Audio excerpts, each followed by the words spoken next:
సంగీతంలో 1,000,000 రాగాలున్నాయి, కానీ 1,000,000 రాగాలు పలుకుతున్నారు అందరూ. 10, 15, 20, 25 మించి రాగాలు పాడితే మనం వినం, అవేవో కొత్తగా ఉంటాయి. అందుకని అలవాటైన రాగాలు పాడితేనే కూర్చుంటారు ప్రజలు ఎప్పుడైనా కూడా. ఆది నాట అంచెసొరట అని అందుకనే పేరు పెట్టారు. నాట రాగంతో మొదలు పెట్టాలి. జనానికి సమ్మోహనాస్త్రం వేసినట్టుగా ముందు హిందోళమో మోహనో ఇవో అట్లాంటివి పాడుతుంటే కూర్చుంటారు కదలకుండా. మనం ముందే ఏదైనా పెద్ద పేరు పొందిన రాగం కావచ్చు, కర్ణాటక సంగీతం కావచ్చు, ఆలాపన చేస్తే ఒక 5 నిమిషాలు గడియారం చూసుకుని ఇది ఆలాపన ఇంకా అవ్వలేదు, ఇంక పాట ఎప్పుడు మొదలు పెడతారు అని దండం పెట్టి వీళ్ళు కళ్ళు తెరిచేసరికి చాలా కుర్చీలు ఖాళీగా కనిపిస్తాయి. ఇప్పుడు కూడా ప్రజానీకానికి మనం అందించేటటువంటి విషయం ఆసక్తికరంగా ఉండేటట్టుగా గాయకులు, వక్తలు ప్రయత్నం చేయాలి. విషయం ఉండాలి. ఇప్పుడు ఈ ఆంగ్లంలో వేసే ఔషధాలకు పైన కోటింగ్ ఇస్తాడు. అంగిలికి తగిలిన తీయగా ఉంటాయి కొన్ని బిళ్ళలు, కొన్ని చేదు, అసలు భరించలేనంత చేదుగా ఉంటాయి.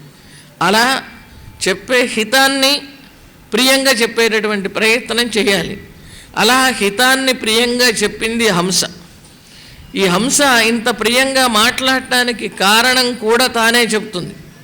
ఎందుకని అంత శక్తి వచ్చింది? అసలు పక్షులు మాట్లాడలేవు. అటువంటిది ఇది మాట్లాడటమే కాదు, మనస్సును కూడా దోచుకుంటున్నది. అందుకని తీయని తేనె ఓలే సుధతీ తిలకంబు గుణంబులుత్సవం వయ్య శృతిద్వయంబునకు. 2 చెవులకు ఉత్సవం, పండగ చేస్తున్నాయి. సుధతీ తిలకంబు, ఈ తిలకం అనే మాట చాలా ముఖ్యమైనటువంటి మాటను ప్రయోగించాడు.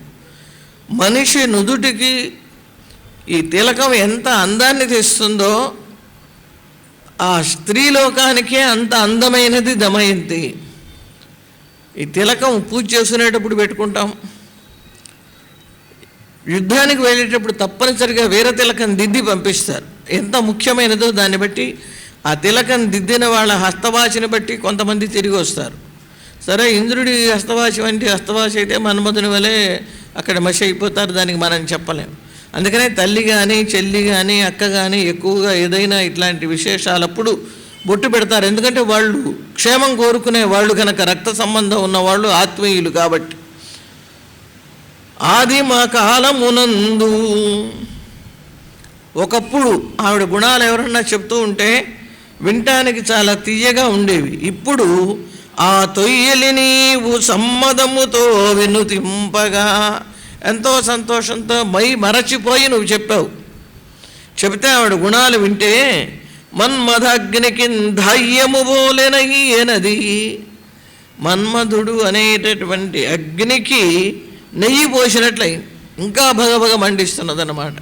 అంటే అంతగా హృదయంలో నాటుకునేటట్టుగా చేసి ధైర్యము పల్లటిల్లెన్ ఖగేశ్వర, నా మనస్సులో ఉన్న ధైర్యం అంతా పోయింది, పోగొట్టామన్నాడు. ఇలా చెప్తున్నాడు.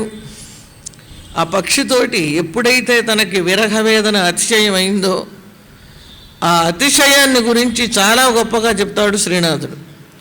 శ్రీనాథుడిలో ఉన్న విశేషం ఏమిటంటే అది శృంగారాన్ని వర్ణిస్తున్నాడో తెలియదు, కొన్ని సందర్భాల్లో వీరాన్ని చెప్తున్నాడో తెలియదు, రౌద్రాన్ని చెప్తున్నాడో తెలియదు, అటువంటి పదబంధాన్ని వేస్తాడు. ఇప్పుడు ఈ జరుగుతున్నటువంటి సంభాషణ శృంగారానికి సంబంధించింది. శృంగారరసం, పూర్వరాగం, అభిలాష శృంగారం, తర్వాతది సంభోగ శృంగారము అని 2 రకాలుగా శాస్త్రం చెప్పింది. ఈ పూర్వరాగావస్థలో ఉన్నటువంటి శృంగారాన్ని అత్యంత తీవ్ర పరిణామంలో వర్ణిస్తున్నాడు. వర్ణించేటప్పుడు మనం అందరం శృంగారం అంటే చాలా అందమైనది కదా, రసం కూడా, అనుభూతి కానీ, ఆ పదానికి అర్థం కానీ అందము అని చెప్తున్నారు. శృంగారం సంస్కృతం అయితే శృంగారము అనే తెలుగు దానికి వికృతిగా చెప్తున్నారు అనుకుంటాం. నిజానికి అటువంటివి వర్ణించేటప్పుడు ఏ ఉత్పలమాలో చెంపకమాలో ప్రయోగిస్తే చాలా ఔచిత్యంగా ఉంటుంది అనిపిస్తుంది తాత్కాలికంగా. కానీ అనుభవించిన వాడికి ఆ బాధ ఎంత భయంకరంగా ఉంటుందో, అందులో శ్రీనాథుడికి శృంగారి అనే పేరు ఉన్నది కనుక ఆ బాధని తాను అనుభవించిన వాడు కాబట్టి శార్దూల వృత్తంలో చెప్తున్నాడు.